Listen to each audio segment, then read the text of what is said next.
काय सांगणार आज या ठिकाणी तुम्ही मार्च काढलेला आहे, कशा प्रकारचं आव्हान आहे या ईद आहे?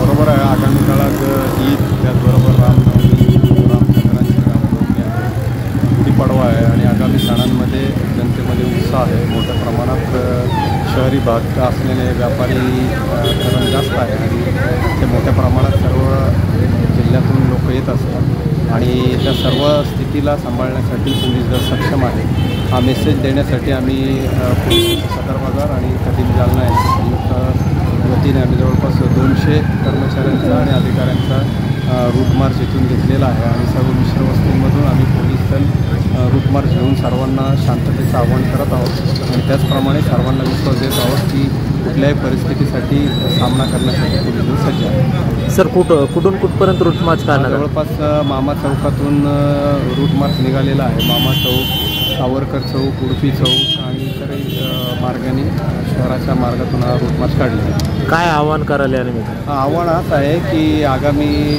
सण उत्सव आहे तर सर्वांनी शांतता बाळगावी, सर्वांनी उत्साहात सण साजरे करावे आणि सर्वांनी आपापल्या उत्साहाचा उन्मादात परिवर्तन न होता उत्साहात सर्व सण साजरे करावे हे आव्हान.